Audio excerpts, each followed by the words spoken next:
चलो बच्चों, अब डिस्कस करते हैं यूकैरियोटिक सेल। इससे पहले हमने डिस्कस किया है प्रोकैरियोटिक सेल, कैसे उसका स्ट्रक्चर है, कैसे वो फंक्शन करते हैं।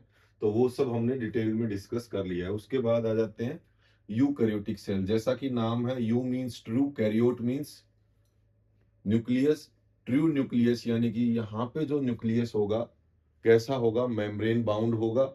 और इसी वजह से इनको यूकैरियोटिक सेल बोलते हैं। ये डिफरेंट टाइप की होती हैं। इनमें दो तरह की सेल हम देखेंगे, एक प्लांट सेल और दूसरी एनिमल सेल। इन सेलों की बात करें तो इनमें अच्छे से मेम्ब्रेन बाउंड ऑर्गेनली भी मिलेंगी और मेम्ब्रेन बाउंड न्यूक्लियस भी मिलेगा। और अच्छे से इनके साइटोप्लाज्म में मेम्ब्रेन से कंपार्टमेंटाइजेशन मिलेगी। जैसे एंडोप्लाज्मिक रेटिकुलम है, वो अच्छे से साइटोप्लाज्म में कंपार्टमेंट बना देता है। तो ये सारे कैरेक्टर यूकैरियोटिक सेल में मिलेंगे जो प्रोकैरियोटिक सेल में नहीं होते। क्या मिलेंगी? एक तो मेम्ब्रेन बाउंड ऑर्गेनली मिलेंगी। दूसरी, आप देखोगे कि यहाँ पे जो साइटोप्लाज्म है इनका, उनमें बहुत अच्छे से कंपार्टमेंटाइजेशन मिलेगी। और इनका न्यूक्लियस है वो कैसा होता है, मेम्ब्रेन बाउंड यानी कि नेक्ड न्यूक्लियस नहीं होगा, वो प्रोकैरियोट में होता है। और ये कहाँ मिलेंगी भाई? तो हमने डिस्कस किया है स्टार्टिंग में ही। बस प्रोकैरियोटिक सेल का एक ही किंगडम होता है, मोनेरा किंगडम, जो आगे बांट के आर्किया बैक्टीरिया और यू बैक्टीरिया किंगडम में अलग हो जाता है। लेकिन जो यूकैरियोटिक सेल है वो कहाँ मिलेंगी? प्रोटिस्टा में मिलेंगी, प्लांट प्लांट में मिलेंगी, एनिमल में और फंगी किंगडम। ये सब किन सेलों के बने हैं? ये चारों किंगडम यूकैरियोटिक सेलों के बने हैं। अब इनमें यूकैरियोटिक सेल जो है इनका ऑर्गेनाइज्ड न्यूक्लियस होगा विद न्यूक्लियर एनवलप। इसके अलावा यहाँ पे लोकोमोटरी स्ट्रक्चर है वो कॉम्प्लेक्स है और उनमें वैरायटी देखने को मिलेगी। जैसे हम पीछे पढ़ के आए हैं कि बैक्टीरिया है या प्रोकैरियोट है, उनमें तो केवल फ्लैजला से ही लोकोमोशन होता है। लेकिन यहाँ पे लोकोमोटरी स्ट्रक्चर में क्या मिलेंगे? फ्लैजला भी मिलेंगे और सीलिया भी मिलेंगे। इसके अलावा यहाँ पे अच्छा खासा साइटोस्केलेटल स्ट्रक्चर भी मिलेगा। साइटो का मतलब सेल, स्केलेटल मतलब सेल के साइटोप्लाज्म में भी कुछ प्रोटीन, फाइब्रस प्रोटीन प्रेजेंट होते हैं जो सेल को स्केलेटन के तौर पे सपोर्ट करते हैं। तो इसको बोल देते हैं साइटोस्केलेटन। लास्ट में ये टॉपिक पढ़ेंगे, इंपॉर्टेंट टॉपिक है। तो ये सब आप देखोगे कि पीछे हमने नहीं पढ़े थे। प्रोकैरियोटिक सेलों में अच्छे से कोई साइटोस्केलेटन भी नहीं मिलेगा, कॉम्प्लेक्स लोकोमोटरी स्ट्रक्चर भी नहीं मिलेंगे, केवल फ्लैजला मिलेगा वहां पे। यहाँ पे सीलिया भी पाए जाते हैं यूकैरियोटिक सेल में। यहाँ पे न्यूक्लियर एनवलप भी मिलेगा, मेम्ब्रेन बाउंड ऑर्गेनली भी मिलती हैं। और सबसे बड़ी बात है एक्सटेंसिव कंपार्टमेंटाइजेशन ऑफ साइटोप्लाज्म, यानी कि साइटोप्लाज्म में बहुत अच्छे से कंपार्टमेंटाइजेशन देखने को मिलती है एंडोप्लाज्मिक रेटिकुलम की वजह से।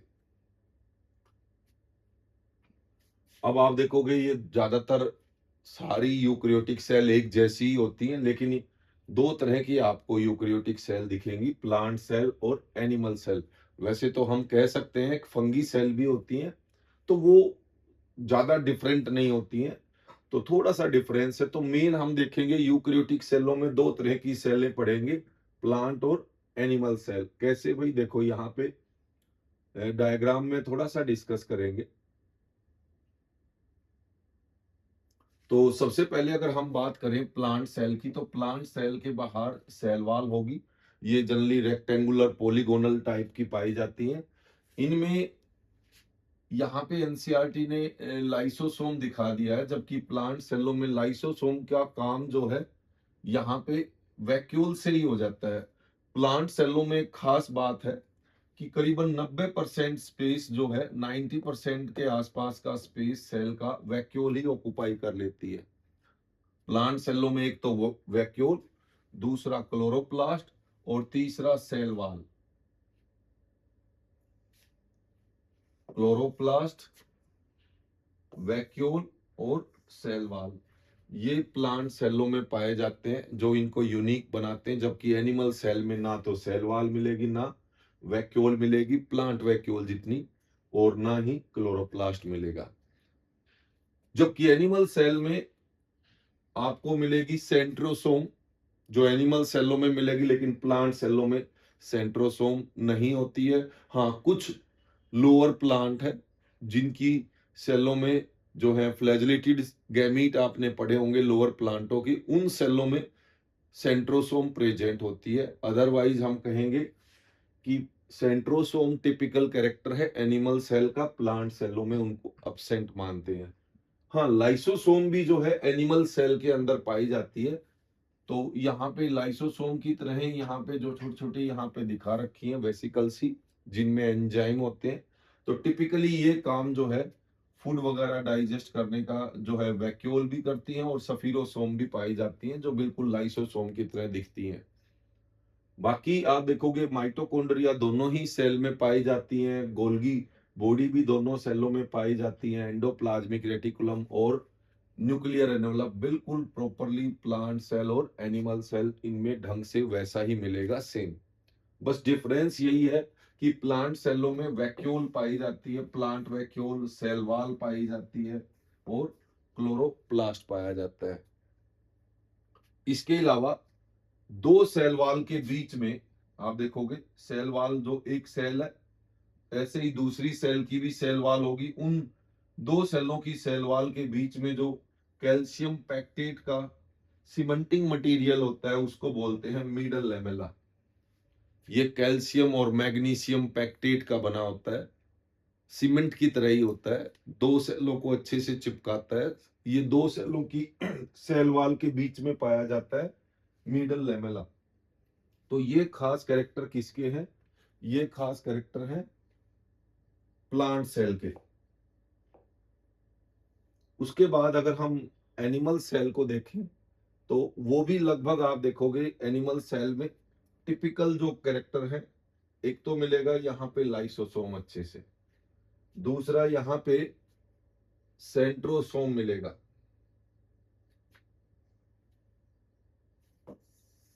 जिसमें दो सेंट्रियोल पाई जाती हैं सेंट्रोसोम के अंदर 90 डिग्री के एंगल पे। तो एक तो सेंट्रियोल इनको बहुत यूनिक बनाता है जो एनिमल सेल में ही पाया जाता है, दूसरा ऑफकोर्स लाइसोसोम भी। लेकिन लाइसोसोम हमने देखा कि ऊपर प्लांट सेल में भी दिखा दिया है एनसीईआरटी ने। तो यहाँ पे मेन डिफरेंस में सेंट्रियोल मिलेगा। इसके अलावा यहाँ पे सेल वॉल अब्सेंट होती है, प्लास्टिड या क्लोरोप्लास्ट भी अब्सेंट होता है। हाँ, इन सेलों में Golgi body, mitochondria, endoplasmic reticulum, nuclear envelope बिल्कुल वैसे ही है जैसे प्लांट सेलों में पाए जाते हैं। इन सेलों में, कुछ सेलों में आप देखोगे एनिमल सेलों में मेम्ब्रेन की एक्सटेंशन होती है फिंगर लाइक, जिनको हम माइक्रोविलाई भी कह सकते हैं। तो ऐसी आपको प्लांट सेलों में नहीं मिलेंगी क्योंकि उनकी मेम्ब्रेन के बाहर क्या पाई जाती है? सेल वॉल पाई जाती है। तो इस तरह से आप देखोगे ये बेसिक से डिफरेंस देखने को मिलेंगे प्लांट सेल और एनिमल सेल के बीच में।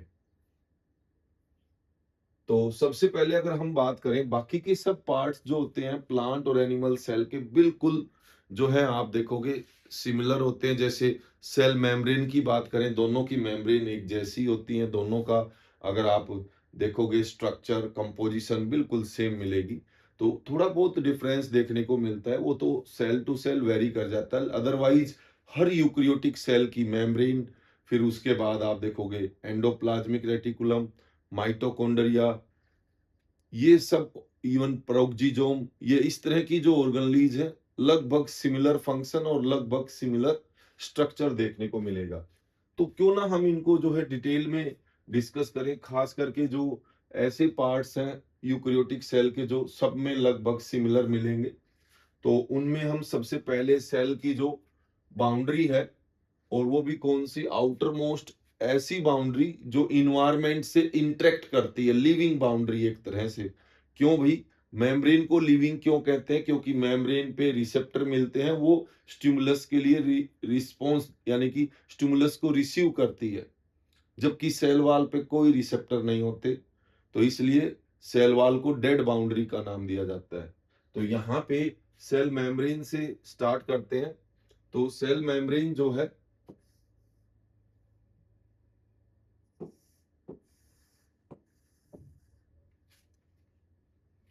सेल मेम्ब्रेन की स्टडी बहुत अच्छे से कब स्टार्ट हुई थी, जब इलेक्ट्रॉन माइक्रोस्कोप डिस्कवर हो गया था, यानी कि 1950 के बाद जो है ढंग से सेल मेम्ब्रेन के बारे में हम जान पाए। ऐसी बात नहीं है, सेल मेम्ब्रेन की स्टडी तो बहुत पहले से चली आ रही थी। कई तरह के मॉडल आए, सैंडविच मॉडल भी आया था सेल मेम्ब्रेन को समझाने के लिए, यूनिट मेम्ब्रेन मॉडल भी आए थे, ऐसी बात नहीं है। लेकिन अच्छे से मेम्ब्रेन को हम कब समझ पाए, जब अच्छे से इलेक्ट्रॉन माइक्रोस्कोप आ गया, उसका यूज किया गया और बहुत बारीकी से मेम्ब्रेन की कंपोजिशन को निकाला गया, किस तरह का स्ट्रक्चर है उसको देखा गया। और यहाँ पे स्टडी किसकी की गई थी, आरबीसी की, रेड ब्लड सेल की मेम्ब्रेन को देखा गया। साइंटिस्टों ने इसके पॉसिबल स्ट्रक्चर को प्रेजेंट किया, प्लाज्मा मेम्ब्रेन भी बोलते हैं, प्लाज्मा लेमा भी बोलते हैं, सेल मेम्ब्रेन भी बोलते हैं। किसको, सेल मेम्ब्रेन बोल दो या प्लाज्मा मेम्ब्रेन बोल दो या प्लाज्मा लेमा, एक ही बात है। और सबसे पहले जो ढंग से इलेक्ट्रॉन माइक्रोस्कोप से जो देखी गई, किसकी मेम्ब्रेन को देखा था, आरबीसी। अब इसमें क्या देखा गया, देखने पे पता चला कि जो सेल मेम्ब्रेन है वो मेनली किसकी बनी होती है, लिपिड और प्रोटीन की। मेन तो ये लिपिड और प्रोटीन की बनी होती है। लिपिड भी कौन से वाला, देखो लिपिड कई तरह के हैं, आगे आप पढ़ोगे अगले चैप्टर में बायोमोलिक्यूल में अच्छे से, तो उनमें फास्फोलिपिड की बनी होती है ज्यादातर। तो लिपिड में मेन लिपिड कौन सी मिलती है, यहाँ पे फास्फोलिपिड और प्रोटीन। तो मेजर लिपिड यहाँ पे क्या मिलेगी, फास्फोलिपिड। लिपिड जो है प्रॉपरली मेम्ब्रेन के अंदर अरेंज होती है, जिसमें आप देखोगे, मान लो फास्फोलिपिड का हम कार्टून स्ट्रक्चर इस तरह से बना लेते हैं, ये कार्टून स्ट्रक्चर है, यानी कि यहाँ पे फास्फोरस है और यहाँ पे टेल में फैटी एसिड है, इस तरह का कार्टून स्ट्रक्चर बना लेते हैं। तो यहाँ पे फास्फोरस पे क्या है, नेगेटिव चार्ज है, तो इस पे तो चार्ज है, फैटी एसिड का कोई चार्ज नहीं है।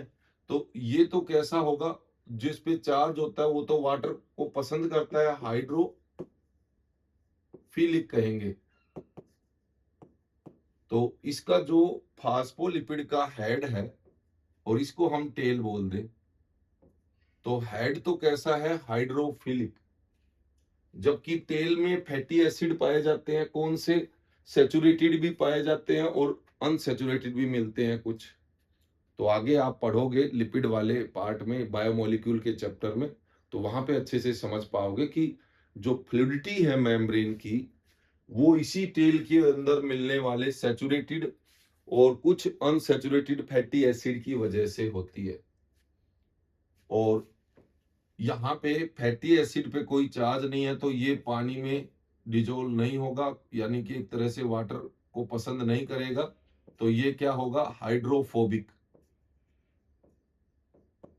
तो टेल तो हाइड्रोफोबिक है और हेड कैसा है, हाइड्रोफिलिक। रीजन बिल्कुल क्लियर है कि फास्फोलिपिड जो होती है वो इस तरह का होता है कि उसका फास्फोरस में, फास्फोरस कहाँ मिलेगा, हेड रीजन में, और फैटी एसिड कहाँ मिलेंगे, टेल रीजन में। कैसे, सैचुरेटेड और अनसैचुरेटेड। इसी वजह से हेड तो हाइड्रोफिलिक है, जो पानी को पसंद करेगा, क्योंकि अक्सर जो चार्ज वाला, जो भी कोई मैटर है चार्ज वाला, वो हाइड्रोफिलिक मिलता है। जिस पे कोई चार्ज नहीं होगा वो हाइड्रोफोबिक होगा। तो यहाँ पे इस तरह से मेम्ब्रेन में फास्फोलिपिड अरेंज होती है कि जो आप देखोगे, हेड तो इस तरह से अरेंज होंगे और टेल इस तरह से अरेंज होंगी।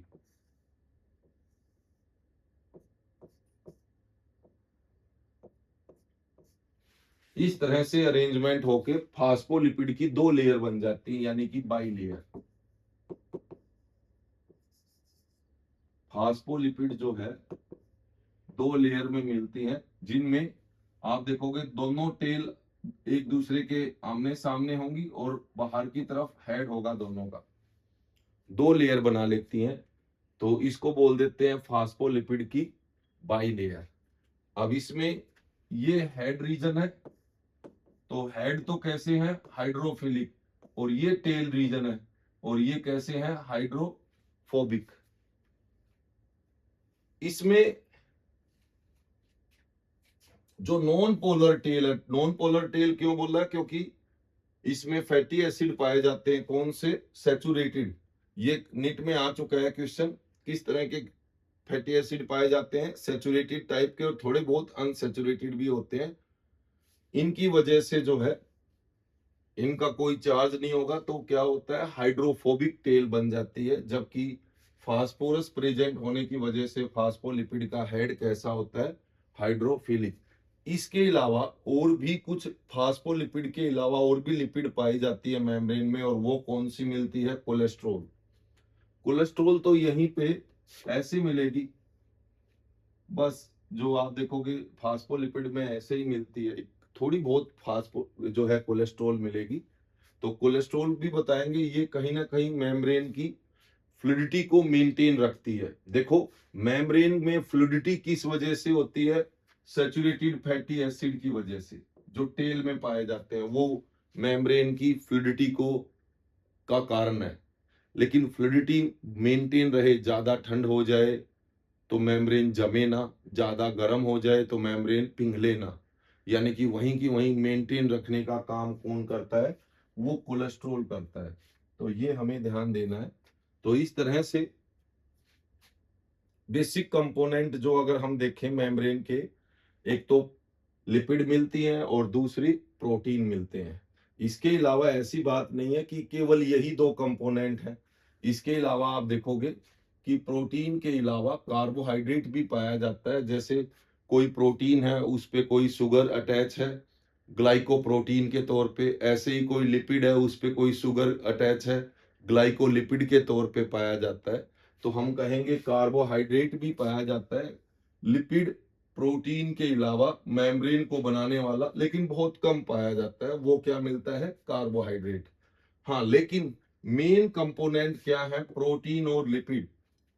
जैसे एग्जाम्पल के तौर पे हम आरबीसी की बात कर रहे हैं, तो हम अगर मान लो मेम्ब्रेन का स्ट्रक्चर देखें और आपसे क्वेश्चन पूछें कि लिपिड ज्यादा मिलेगी या प्रोटीन, बच्चे कई बार लिपिड पे टिक लगा देते हैं। ऑफकोर्स कुछ सेलों की जो मेम्ब्रेन है उनमें कंपैरेटिवली थोड़ी सी ज्यादा लिपिड मिल सकती है, लेकिन हम यहाँ पे आरबीसी की बात कर रहे हैं। और आरबीसी में अगर हम बात करें इरिथ्रोसाइट में, तो उसकी मेम्ब्रेन को जब स्टडी किया गया तो करीबन 52% प्रोटीन मिलता है उसमें और 40% लिपिड मिलती है। ये अकॉर्डिंग टू वेट होती है, वेट के अकॉर्डिंग है कि क्योंकि फास्फोलिपिड या लिपिड में तो वजन कम होगा और प्रोटीन में कंपैरेटिवली ज्यादा। तो वेट के अकॉर्डिंग अगर हम रेशियो देखें तो आरबीसी में प्रोटीन ज्यादा है, लिपिड के कंपैरिजन में प्रोटीन कितना है 52% और लिपिड कितनी है 40%। इंपॉर्टेंट है, यहाँ पे ध्यान देना है आपको।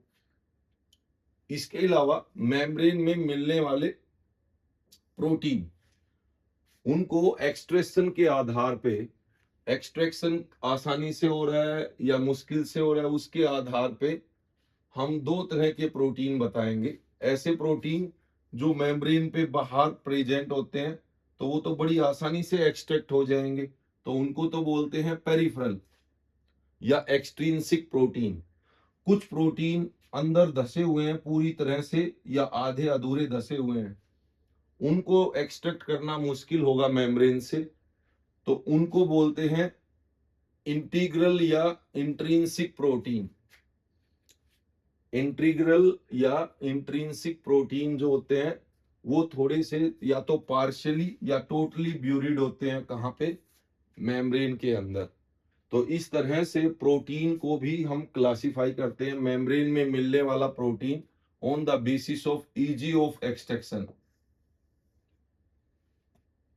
ये दो तरह का होता है, बाहर सरफेस पे मिलने वाला प्रोटीन कैसा होगा, एक्सट्रिंसिक या पेरिफेरल प्रोटीन, और जो पार्शियली या कंप्लीटली ब्यूरिड होता है मेम्ब्रेन में वो क्या कहलाएगा, वो कहलाएगा इंटीग्रल प्रोटीन या फिर इंट्रिंसिक प्रोटीन। अब इस स्ट्रक्चर को देखो अच्छे से, ये इंपॉर्टेंट है।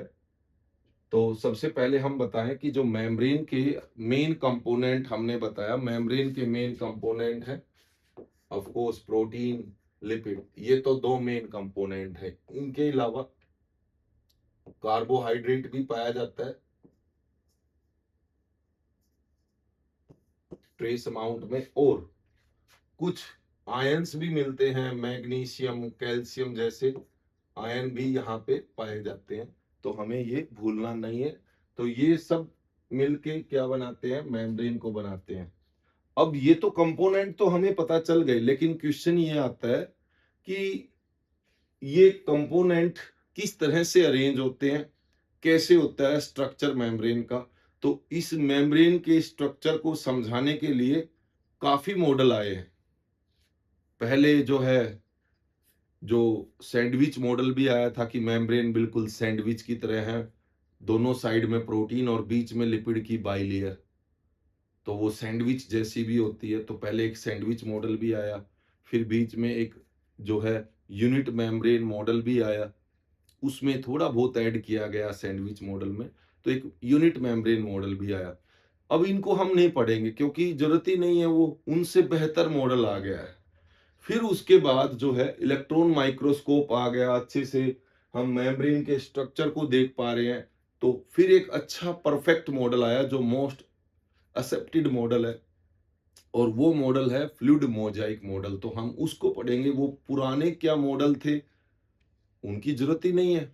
अब जो मॉडल आ गया है परफेक्ट है, पूरी दुनिया में माना जा रहा है, अच्छे से देख के मेम्ब्रेन को जो बनाया गया है, वो मेम्ब्रेन के स्ट्रक्चर को बहुत अच्छे से समझा रहा है। उस मॉडल को हम कहेंगे फ्लूइड मोजाइक मॉडल।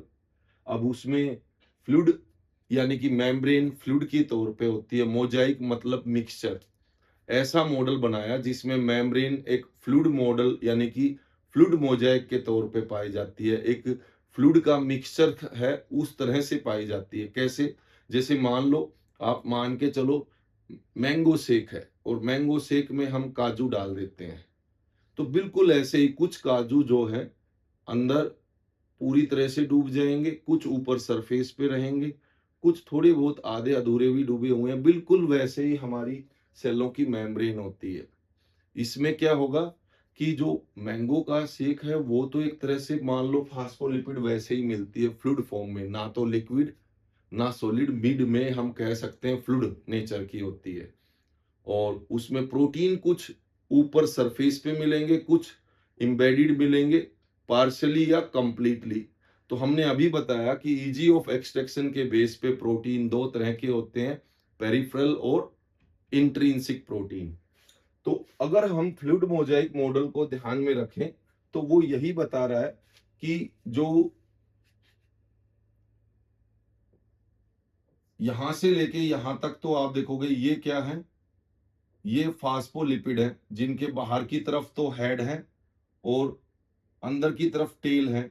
टेल में सैचुरेटेड फैटी एसिड पाए जाते हैं, लेकिन मैं फिर कह रहा हूं अनसैचुरेटेड भी मिलते हैं थोड़े बहुत, और उन्हीं सैचुरेटेड फैटी एसिड की वजह से पूरी मेम्ब्रेन की फ्लूइड नेचर पाई जाती है। यानी कि फ्लूइड किस वजह से है भाई, मेम्ब्रेन फास्फोलिपिड की टेल में मिलने वाले सैचुरेटेड फैटी एसिड की वजह से, और कुछ अनसैचुरेटेड फैटी एसिड की वजह से। इनका हेड कैसा है, उसमें फास्फोरस होने की वजह से हाइड्रोफिलिक है। टेल में सैचुरेटेड फैटी एसिड होने की वजह से कैसी है, हाइड्रोफोबिक है। और इनमें प्रोटीन आप देखोगे, कुछ प्रोटीन तो बिल्कुल सरफेस पे मिलेंगे और कुछ प्रोटीन पूरी तरह से एम्बेडेड है, कुछ प्रोटीन आर पार निकल गए हैं मेम्ब्रेन के। तो इस तरह के प्रोटीन जो सरफेस पे मिलते हैं वो एक्सट्रिंसिक या पेरिफेरल हैं, जो पार्शियली या कंप्लीटली एम्बेडेड है मेम्ब्रेन में फास्फोलिपिड के अंदर, वो क्या है, वो है इंटीग्रल या फिर इंट्रिंसिक प्रोटीन। इसके अलावा आप देखोगे कि प्रोटीन से कुछ शुगर अटैच होती है, जैसे यहाँ पे येलो कलर से शुगर अटैच हो गई है, तो ऐसा प्रोटीन क्या कहलाएगा, ग्लाइकोप्रोटीन। ग्लाइको वर्ड किससे जुड़ा हुआ है, शुगर से, आगे पढ़ोगे बायोमोलिक्यूल में। और इसी तरह से कुछ शुगर जो है लिपिड से भी जुड़ी होती है, तो लिपिड से अगर जुड़ी होगी तो क्या कहोगे उसको, ग्लाइकोलिपिड। तो ग्लाइकोप्रोटीन, जैसे यहाँ पे प्रोटीन से अटैच है ग्लाइकोप्रोटीन, और अगर ये लिपिड है, लिपिड से अटैच है तो ग्लाइकोलिपिड। तो इस तरह से हम कहेंगे मेम्ब्रेन के अंदर कार्बोहाइड्रेट भी एक कंपोनेंट के तौर पे पाया जाता है। इसके अलावा मैग्नीशियम और कैल्शियम भी प्रेजेंट होता है ट्रेस अमाउंट में। रही बात यहाँ पे कोलेस्ट्रॉल की, तो कोलेस्ट्रॉल भी यहाँ पे बहुत थोड़ी मात्रा में मिलेगा, फास्फोलिपिड के मिड में कहीं कहीं पे। और कोलेस्ट्रॉल का काम यहाँ पे क्या है, जैसे हम मकान बनाते हैं, कुछ बीच में थोड़े बहुत सरिये रख देते हैं मजबूती के लिए, तो ऐसा ही मान के चलो कि मेम्ब्रेन के अंदर थोड़ा बहुत कोलेस्ट्रॉल भी पाया जाता है। और ये क्या काम करता है, देखो हमने ये तो बता दिया कि मेम्ब्रेन फ्लूइड नेचर की क्यों होती है। तो वो तो भाई इनकी फास्फोलिपिड की टेल में सैचुरेटेड फैटी एसिड और अनसैचुरेटेड फैटी एसिड की वजह से होती है। लेकिन ये फ्लूइडिटी मेंटेन कब तक कैसे रहती है, मान लो बहुत ज्यादा ठंड हो जाए तो जम जाएगी ये तो, या बहुत ज्यादा गर्मी हो जाए तो ये तो फ्लो करने लगेगी, बहने लगेगी।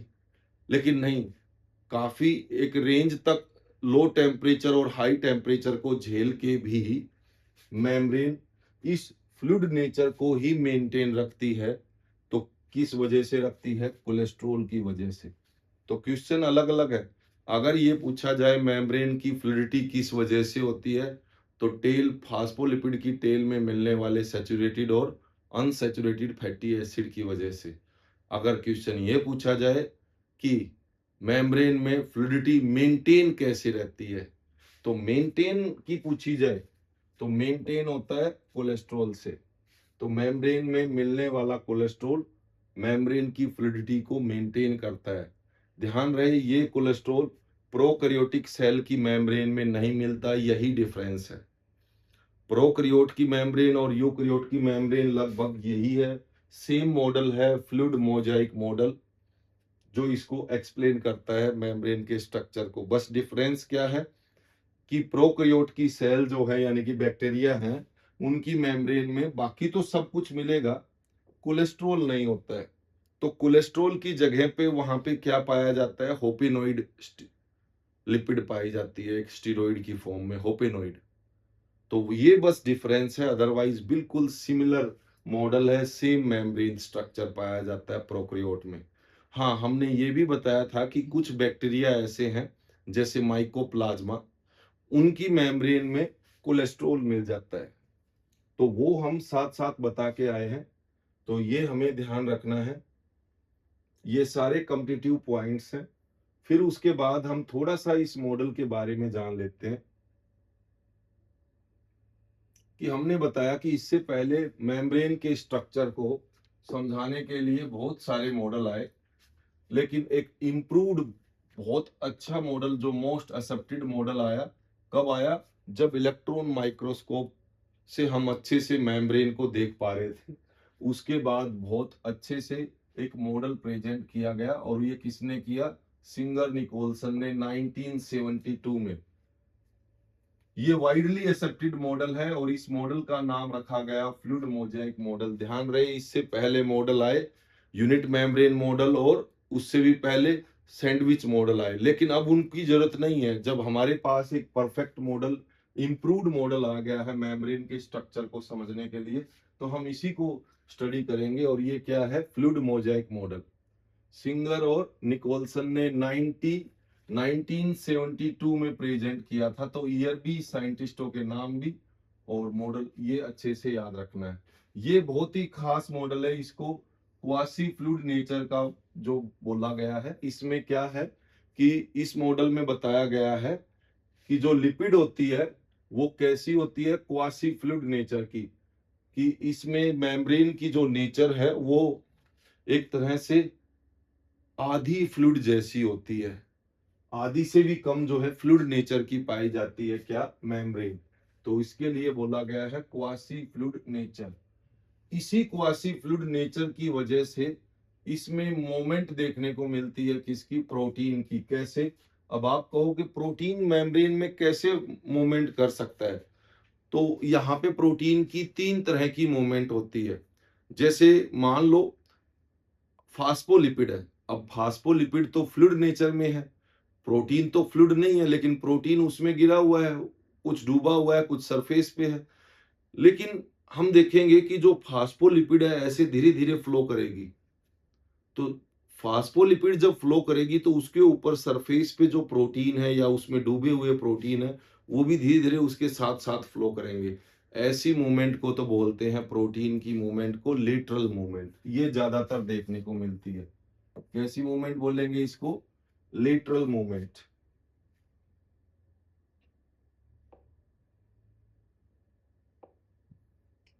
यहाँ पे अगर मूवमेंट हम देखें, तीन तरह की मूवमेंट है, तो अक्सर यहाँ से क्वेश्चन आ जाता है। तो यहाँ पे अगर ध्यान रहे, ये ये फास्फोलिपिड का फ्लो होगा, मान लो इस साइड में, तो इसके साथ साथ प्रोटीन भी फ्लो करेगा। ये तो कैसी मूवमेंट होगी? लेटरल।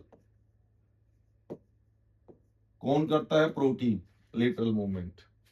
जहां फास्फोलिपिड फ्लो करेगी, बिल्कुल वैसे ही जैसे समुद्र में पानी थोड़ा बहुत फ्लो कर रहा है, उसके ऊपर आइसबर्ग है, वो भी धीरे धीरे सरक रहे हैं पानी के साथ।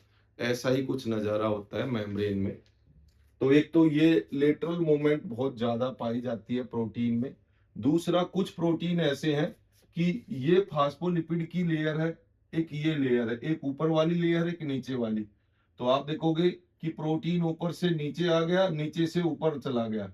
इस तरह की मूवमेंट कर रहा है कि कभी कभी प्रोटीन क्या कर रहा है, नीचे आ रहा है फिर ऊपर जा रहा है। इस तरह से ऊपर नीचे फास्फोलिपिड की दो लेयर में मूवमेंट कर रहा है, तो इसको बोलते हैं flip flop movement.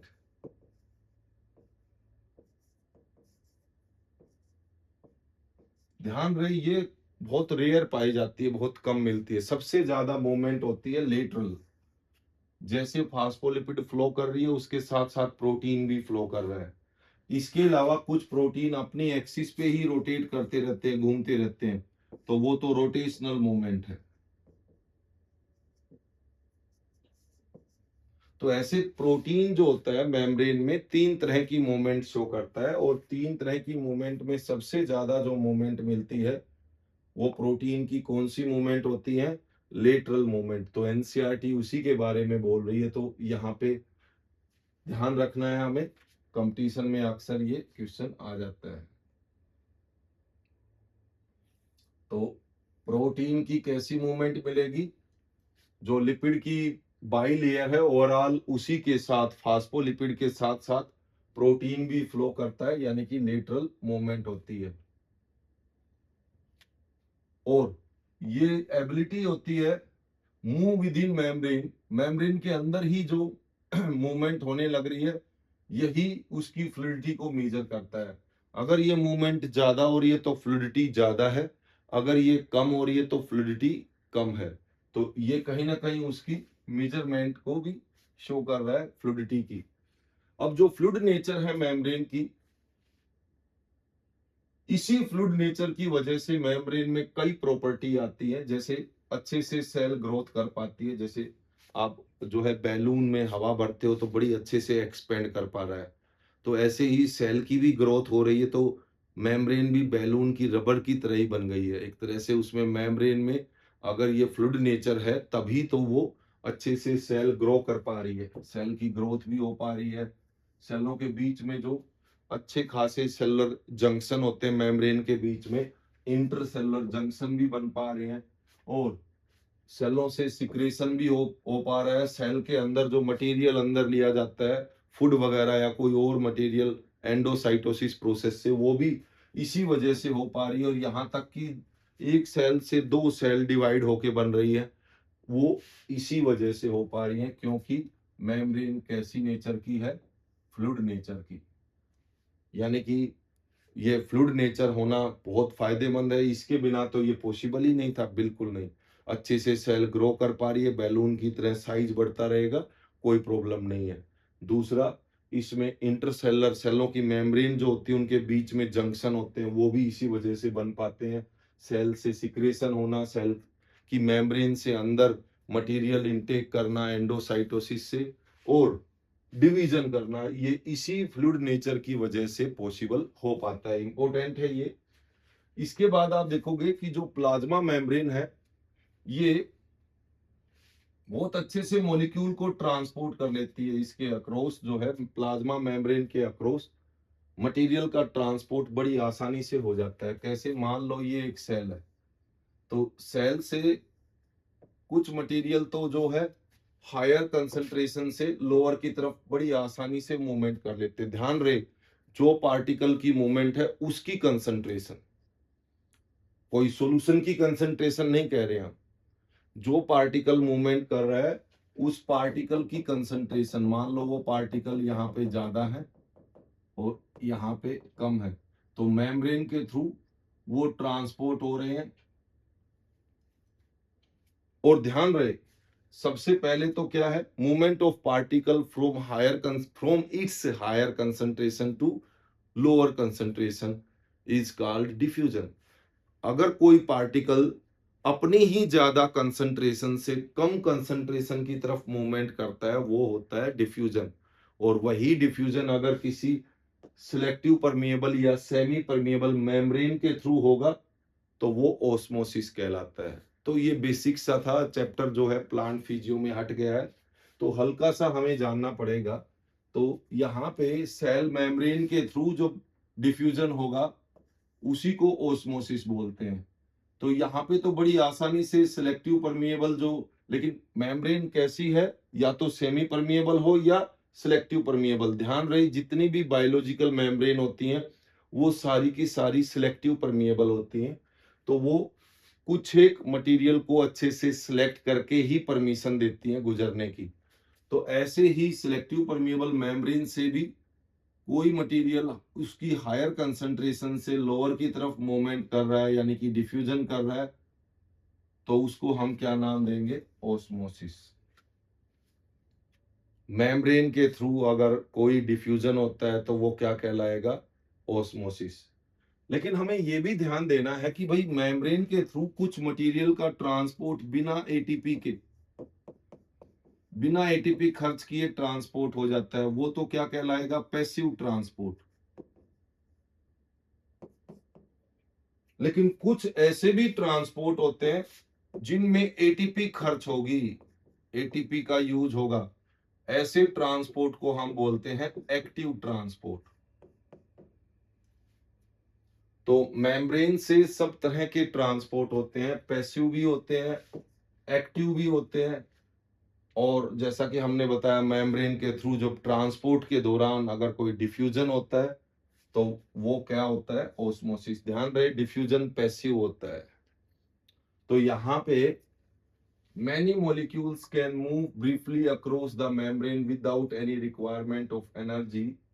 This is called passive transport. बिना एटीपी खर्च किए बहुत सारे ऐसे मटेरियल हैं जो मेम्ब्रेन के आर पार क्रॉस कर जाते हैं, उनको बोलते हैं, उस ट्रांसपोर्ट को पैसिव ट्रांसपोर्ट। न्यूट्रल सॉल्यूट्स में move across the membrane by process of simple diffusion along the concentration gradient. ऐसे बहुत सारे न्यूट्रल सॉल्यूट्स हैं जो मेम्ब्रेन के अक्रॉस आसानी से गुजर जाते हैं, उनकी सोल्यूट की ज्यादा कंसंट्रेशन से सोल्यूट की कम कंसंट्रेशन की तरफ, और वो भी किसके थ्रू गुजरेंगे? मेम्ब्रेन के थ्रू। तो वो क्या कहलाएंगी? ओस्मोसिस कहलाएगा। जैसा कि हम पोलर मॉलिक्यूल की बात करें, पोलर मॉलिक्यूल जैसे पॉजिटिव या नेगेटिव चार्ज वाले मॉलिक्यूल्स हैं, वो लिपिड की बाइलेयर से आसानी से नहीं गुजर पाएंगे क्योंकि वो वाटर सोलुबल होते हैं या हाइड्रोफिलिक होते हैं। और जबकि आपको पता है लिपिड कैसी होती है? हाइड्रोफोबिक होती है। उसका सिर्फ हेड क्या है? हाइड्रोफिलिक है, बाकी सब हाइड्रोफोबिक होता है लिपिड में। तो यहां से पोलर मॉलिक्यूल आसानी से नहीं गुजर पाएंगे, तो इनको क्या चाहिएंगे? कुछ कैरियर प्रोटीन चाहिएंगे, कुछ ऐसे खास कैरियर प्रोटीन जो मेम्ब्रेन में मिलते हैं, जो इसके आर पार मिलते हैं। जैसे हमने अभी मेम्ब्रेन का स्ट्रक्चर देखा कि उसमें देखा कि कुछ प्रोटीन ऐसे हैं जो मेम्ब्रेन के आर पार निकले हुए हैं, इनको बोलते हैं ट्रांस मेम्ब्रेन प्रोटीन। अब ट्रांस मेम्ब्रेन प्रोटीन जो है, ऑफ कोर्स ये इंट्रिंसिक या इंटीग्रल प्रोटीन होते हैं, तो इन्हीं, क्योंकि मेम्ब्रेन को क्रॉस कर गए हैं तो ट्रांस मेम्ब्रेन प्रोटीन बोलेंगे। अब ट्रांस मेम्ब्रेन प्रोटीन दो तरह के होते हैं, या तो वो कैसे होंगे, इस तरह के, थोड़ा सा बड़ा बना के दिखाएंगे, इस तरह के हैं जिनमें चैनल बने हुए हैं, इस तरह से चैनल बने होंगे। तो या तो वो ट्रांस मेम्ब्रेन प्रोटीन ऐसे चैनल हो सकते हैं, या फिर इस तरह के मिलेंगे जो आर पार कोई चैनल नहीं बना हुआ है। तो यहाँ पे अगर ये मेम्ब्रेन बना दी है तो बड़ी आसानी से इस चैनल में से मॉलिक्यूल आसानी से गुजर जाएंगे बिना एटीपी खर्च किए, उन सोल्यूट की ज्यादा कंसंट्रेशन से कम की तरफ बड़ी आसानी से चैनल से गुजर जाते हैं। तो ऐसे ट्रांस मेम्ब्रेन प्रोटीन, या फिर ये कैरियर प्रोटीन कह सकते हैं, ये कुछ कैरी करेंगे भाई मॉलिक्यूल्स को और मेम्ब्रेन के आर पार गुजार देंगे, तो इनको कैरियर प्रोटीन कह सकते हैं। अब कैरियर प्रोटीन दो तरह के होंगे, अगर वो एटीपी यूज नहीं कर रहे, इनको जरूरत ही नहीं है, चैनल बना हुआ है, एक सुरंग बनी हुई है मेम्ब्रेन के अंदर, मेम्ब्रेन के आर पार एक सुरंग सी बनी हुई है, इसमें से बड़ी आसानी से गुजर जाएंगे, लेकिन थोड़ा स्पेसिफिक होगा, ऐसा नहीं कोई भी गुजर जाए, कुछ मॉलिक्यूल के लिए स्पेसिफिक होते हैं, तो इनमें एटीपी की जरूरत नहीं है। ऐसे कैरियर प्रोटीन जिनको एटीपी की जरूरत नहीं होती उनको चैनल बोलते हैं। और ऐसे कैरियर प्रोटीन, इनमें तो भाई आर पार नहीं गुजरेगा कोई भी मॉलिक्यूल, तो ये तो यहाँ पे मॉलिक्यूल एक साइड में यहाँ लग गया, दूसरी साइड में यहाँ पे ये मेम्ब्रेन है, तो ये तो एटीपी यूज करके ही अपनी कन्फॉर्मेशन को बदलेंगे, और कन्फॉर्मेशन को बदलेंगे तो कन्फॉर्मेशन बदलने पे मॉलिक्यूल ट्रांसपोर्ट हो जाता है मेम्ब्रेन के अक्रॉस, लेकिन इनको क्या चाहिए, एटीपी चाहिए। तो ऐसे कैरियर प्रोटीन या ट्रांस मेम्ब्रेन प्रोटीन जो मेम्ब्रेन पे पाए जाते हैं, एटीपी यूज करके ही ट्रांसपोर्ट करते हैं, ऐसे कैरियर प्रोटीन को हम बोलते हैं पंप। जैसे यहाँ पे एग्जाम्पल में दिया गया है कि मान लो मेम्ब्रेन पे सोडियम या पोटासियम जो है, इनको ट्रांसपोर्ट करना है, ये तो कैसे हैं भाई, पोलर मॉलिक्यूल है, पोलर सोल्यूट है, तो ये तो मेम्ब्रेन के आर पार ऐसे तो गुजरेंगे नहीं, तो इनके लिए क्या पाए जाते हैं, एटीपी खर्च करने वाले कैरियर प्रोटीन पाए जाते हैं मेम्ब्रेन पे। एटीपी खर्च होगी, कन्फॉर्मेशन बदलेगी, तब ये आप देखोगे कि पोटासियम जो है बाहर से अंदर आएगा, सोडियम अंदर से बाहर जाएगा, तो इस तरह से ट्रांसपोर्ट करते हैं, इसको बोलते हैं सोडियम पोटासियम पंप। इसका बहुत अच्छा एग्जांपल हो गया, आगे चल के आप पढ़ोगे भी। ये क्या करते हैं, एटीपी को यूज करके ही कैरियर प्रोटीन ट्रांसपोर्ट करते हैं, इनको बोलेंगे सोडियम पोटासियम पंप। और ऐसे बहुत सारे चैनल पाए जाते हैं जिनको कोई एटीपी की जरूरत नहीं, चैनल ही है तो एटीपी की रिक्वायरमेंट नहीं, क्योंकि कैरियर प्रोटीन जिनको एटीपी की नीड नहीं होती वही कैरियर प्रोटीन क्या कहलाएंगे, चैनल।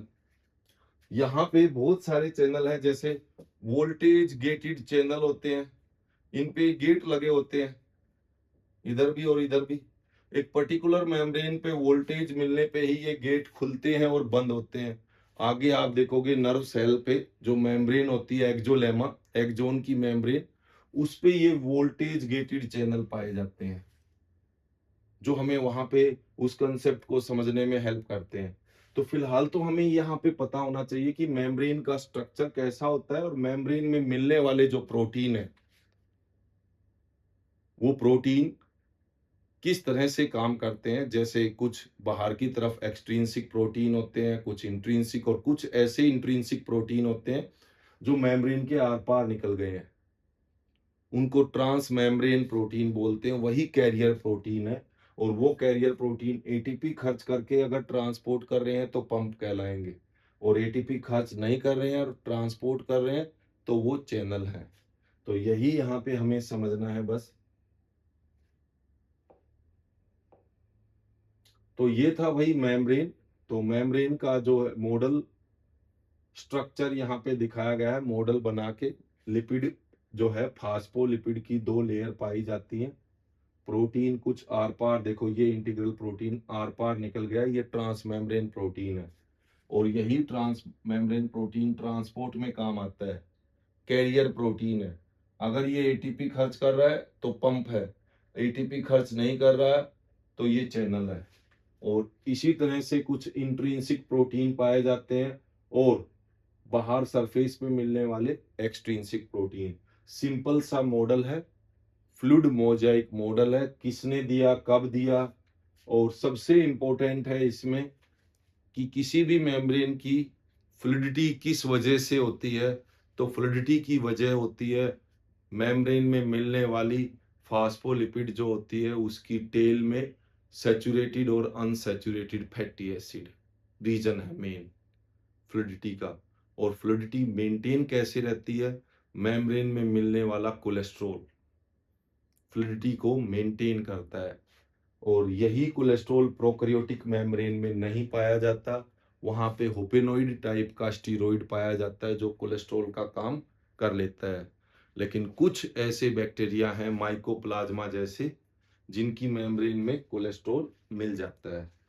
तो ये सारे इंपॉर्टेंट पॉइंट थे इस टॉपिक से जो हमें अच्छे से ध्यान में रखने हैं। उसके बाद आ जाते हैं सेल वॉल।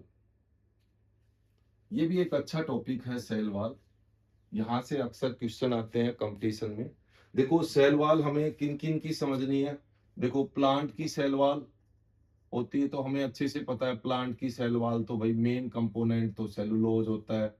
सेलुलोज के अलावा हेमी सेलुलोज भी होगा और फिर पैक्टीन भी पाया जाता है। देखो अगर पेरेन्काइमा सेलें हैं तो पैक्टीन नहीं मिलेगा, केवल सेलुलोज मिलेगा, इसलिए सॉफ्ट सेल वॉल है। लेकिन कोलन काइमा में हमने बताया था कॉर्नर पे पैक्टीन आके डिपॉजिट हो जाता है, सेलुलोज हेमी सेलुलोज और पैक्टीन कॉर्नर पे आ जाता है। और स्क्लेरन काइमा में सुबेरिन या लिग्निन जैसा मटेरियल भी डिपॉजिट हो जाता है जिससे वो डेड हो जाती हैं वाटर ना पहुंचने की वजह से।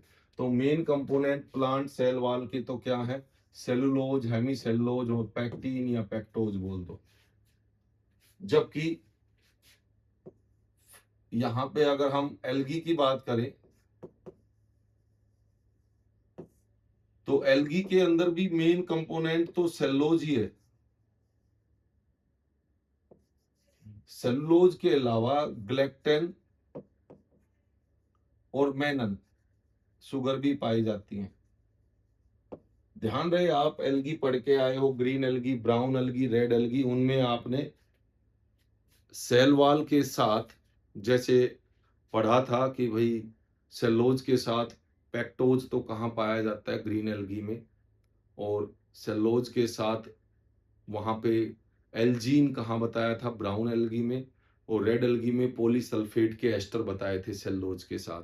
तो वो तो वहां पे उन्होंने मेन कंपोनेंट नहीं बताए थे, वहां पे जो एक एक्स्ट्रा मटेरियल जो मिलता है जो इन तीनों एल्गियों में एक दूसरे को डिफरेंशिएट करता है वो डिस्कस किया गया था।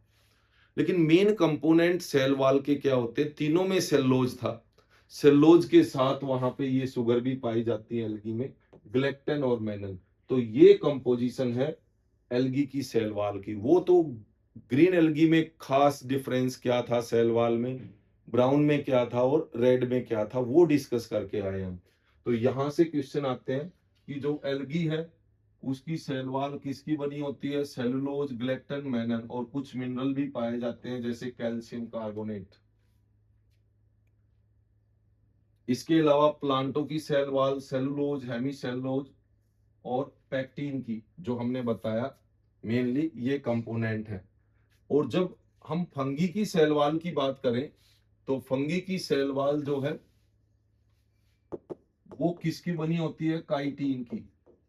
और काइटिन क्या है, काइटिन बना है बहुत सारे नाग से, ये भी एक तरह की शुगर है। नाग क्या है, शुगर। एन एसिटाइल ग्लूकोसामाइन जो हम पहले पढ़ चुके हैं, ये ऐसी बहुत सारी नाग शुगर मिलके काइटिन को बनाती हैं। तो ये एक तरह से होमोपोलीसैकेराइड है।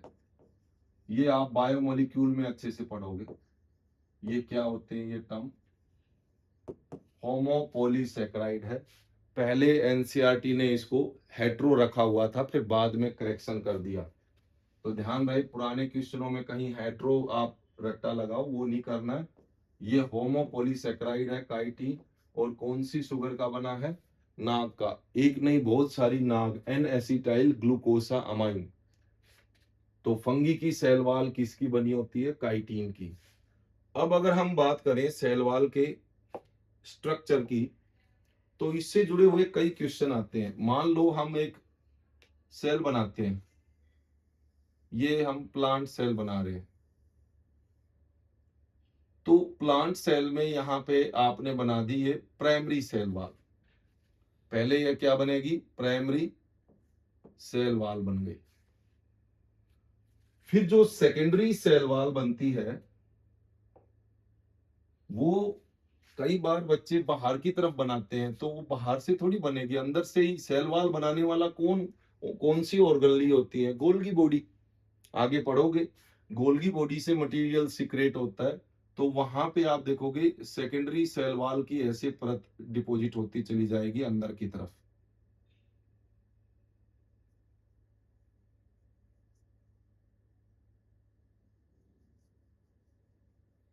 तो ये है सेकेंडरी सेल वॉल। ऐसे ही अगर आप किसी दूसरी सेल की बात करोगे, तो दूसरी सेल भी आप ऐसे ही बनाओगे।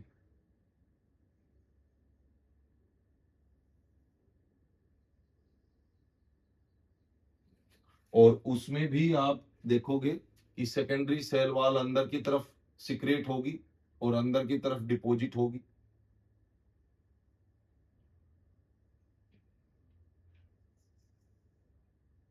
तो यहां पे दो सेलों के बीच में जो सीमेंटिंग मटेरियल है, वो किसका बना होता है? कैल्शियम और मैग्नीशियम पैक्टेट का। सीमेंटिंग मटेरियल किसका बना होता है? कैल्शियम और मैग्नीशियम पैक्टेट, जिसको बोलते हैं मिडल लैमेला। अब आपने देखा यहां पे बड़ा अच्छा क्वेश्चन आता है। सिर्फ इस कंसेप्ट को देखना चाहते हैं कि बच्चे को कितना समझ में आया। सीक्वेंस दे देते हैं, बताओ इसको ढंग से अरेंज करो, तो वहां पे ऑप्शन कौन सा ठीक रहेगा? तो बच्चे कई बार ये सीक्वेंस पे टिक लगा देते हैं कि पहले प्राइमरी सेल वॉल, फिर उसके बाद सेकेंडरी सेल वॉल, फिर प्राइमरी सेल वॉल, फिर सेकेंडरी सेल वॉल, और यहाँ पे मिडल लैमेला मिड में मिले, जहां पे ये बीच में मिडल लैमेला, ऐसे करके इस पे टिक लगा देते हैं। गलत है। आप इसको समझो, पहले क्या है? सेकेंडरी सेल वॉल है, फिर सेकेंडरी है, फिर प्राइमरी है, फिर मिडल लैमेला, फिर प्राइमरी है, फिर सेकेंडरी है। तो आप अच्छे से देखो, यहाँ पे पहले आएगी सेकेंडरी सेल वॉल, फिर आएगी प्राइमरी सेल वॉल, और प्राइमरी सेल वॉल के बाद मिडल लैमेला आता है।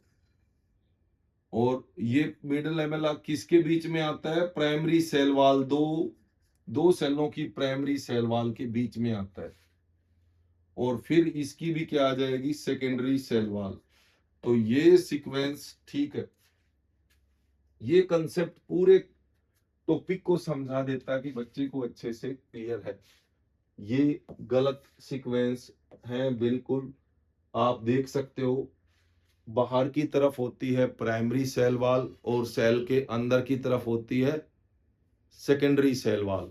तो सेकेंडरी सेल वॉल जो है, उसके बाद आती है प्राइमरी सेल वॉल, फिर मिडल लैमेला आएगा, उसके बाद फिर प्राइमरी सेल वॉल आएगी दूसरी सेल की, और फिर सेकेंडरी सेल वॉल आएगी। तो ये सीक्वेंस अगर आपको क्लियर है, तो सेल वॉल भी अच्छे से क्लियर होती है। जैसा कि हमने बताया, प्राइमरी सेल वॉल, केवल प्राइमरी सेल वॉल आपको मेरिस्टेमेटिक सेलों में मिलेगी और पेरेन्काइमा सेलों में मिलेगी। लेकिन कोलनकाइमा में कुछ पैक्टीन वगैरह भी डिपॉजिट हो जाता है, यानी कि सेकेंडरी सेल वॉल की शुरुआत हो जाती है। और ऑफ कोर्स क्लेरेंकाइमा में भी अच्छे से सेकेंडरी सेल वॉल भी बनती है। कुछ ट्राइडोफाइट के ट्रैकिड्स वगैरह होते हैं, उनमें तो टर्सरी सेल वॉल भी मिल जाती है। तो ऐसे तीसरी सेल वॉल भी डिपोजिशन से ही बन जाती है। तो यहाँ पे हम दो ही पढ़ेंगे, यहाँ पे किस तरह से जो सेल वॉल पाई जाती है। तो देखो यहाँ पे, ये तो हमने पढ़ लिया कंपोनेंट क्या है। सेल वॉल जो होती है किसी भी यंग प्लांट की, प्राइमरी सेल वॉल होती है। इसी की वजह से अच्छे से ग्रोथ होती है, क्योंकि प्राइमरी सेल वॉल जैसे हमने बताया मेरिस्टेमेटिक सेल डिवाइड करती रहती तो बड़ी आसानी से डिवाइड हो जाएगी। प्राइमरी सेल वॉल में केवल सेलुलोज होता है और बहुत ही लचीली सेल वॉल होती है।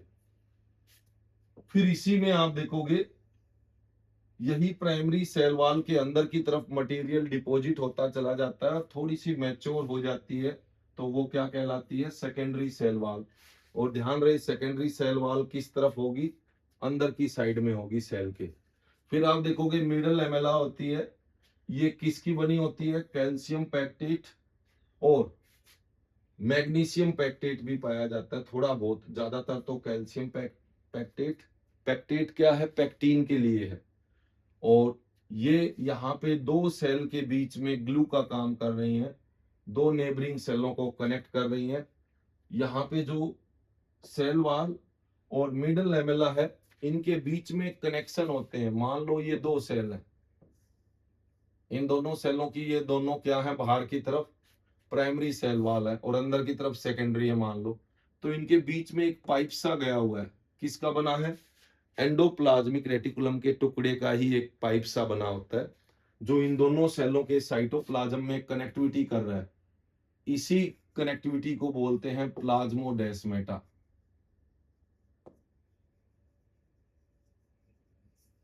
प्लाज्मोडेस्मेटा क्या करता है, connect the cytoplasm of neighbouring cell. दो नेबरिंग सेल हैं, एक ए सेल है दूसरी बी सेल है, दोनों के साइटोप्लाज्म को कनेक्ट कर देता है। मान लो एक सेल में वायरस का इन्फेक्शन हो गया तो दूसरी सेल में भी इसी प्लाज्मोडेस्मेटा के थ्रू जो है इन्फेक्शन हो जाता है वायरस से। ये आप आगे पढ़ोगे, जैसे एनिमल सेलों में आपने पढ़े हैं ना गैप जंक्शन, मेम्ब्रेन के बीच में गैप जंक्शन होते हैं, बिल्कुल उन्हीं जैसे यहाँ पे प्लांट सेलों में क्या पाए जाते हैं, प्लाज्मोडेस्मेटा पाए जाते हैं। तो इस तरह से हम कह सकते हैं कि यहाँ पे प्लांट सेल कैसी हैं, क्या कंपोनेंट है, कहाँ कहाँ पे कैसे यहाँ पे कनेक्शन पाए जाते हैं, ये भी आपको ध्यान देना है। प्लांट सेलों में जो दो सेलों के साइटोप्लाज्म को कनेक्ट करता है वो कौन सा कनेक्शन है, प्लाज्मोडेस्मेटा। इसके अलावा हम बता दें आपको कि सेल वॉल जो होती है, ठीक है, सेल के बाहर की आउटर मोस्ट एनवलप है, आउटर मोस्ट बाउंड्री है, लेकिन ये बाउंड्री डेड बाउंड्री मानी जाती है, इस पे कोई रिसेप्टर नहीं है। लेकिन और ये बाउंड्री वो बाउंड्री है जो वर्ड से, आउटर वर्ड से इंटरेक्ट नहीं करती क्योंकि रिसेप्टर नहीं है। तो क्वेश्चन अगर ये आए कि किसी सेल की आउटर मोस्ट बाउंड्री या एनवलप जो आउटर वर्ड से इंटरेक्ट करे वो तो मेम्ब्रेन ही रहेगा, चाहे कोई भी सेल हो, प्लांट सेल हो, फंगी हो, एनिमल हो। तो एनिमल में तो आउटर मोस्ट बाउंड्री ही मेम्ब्रेन है। हाँ, अगर प्लांट के अंदर सिंपली पूछा गया है कि आउटर मोस्ट बाउंड्री बस, तो वो तो हम कहेंगे ऑफकोर्स सेल वॉल है, या फिर फंगी में भी सेल वॉल है। तो यहाँ पे हमें ध्यान देना है, cell wall not only give shape, cell wall जो है केवल सेल को शेप ही नहीं बल्कि उसको प्रोटेक्ट भी करती है, मैकेनिकल डैमेज से बचाती है, इन्फेक्शन से बचाती है, even cell to cell interaction में भी मदद करती है। सेल वॉल में ही मिलने वाले जो यहाँ पे दोनों सेल वॉल के बीच में जो ये कनेक्शन है प्लाज्मोडेस्मेटा, उसी से दो सेलों के बीच में इंटरेक्शन हो पाता है। और ऑफ कोर्स सेल वॉल एक बैरियर का काम करती है जो अनडिजायरेबल मैक्रोमोलिक्यूल्स से प्रोटेक्ट करता है। तो इस तरह से सेल वॉल प्लांटों के लिए, फंगी के लिए और एल्गी के लिए बहुत इंपॉर्टेंट है। तो ये भी एक इम्पोर्टेंट पार्ट है जो अक्सर हम पढ़ते हैं, प्लांटों में मिलता है। उसके बाद हम डिस्कस करेंगे एंडोमेम्ब्रेन सिस्टम, कि मेम्ब्रेन से साइटोप्लाज्म में कंपार्टमेंटाइजेशन हो जाता है और एंडोमेम्ब्रेन सिस्टम से बनने वाली कुछ ऑर्गनली है। और वो ऑर्गनली क्या है, Golgi body, endoplasmic reticulum, lysosome और वैक्यूल, जिनको हम डिटेल में डिस्कस करेंगे एंडोमेम्ब्रेन सिस्टम में।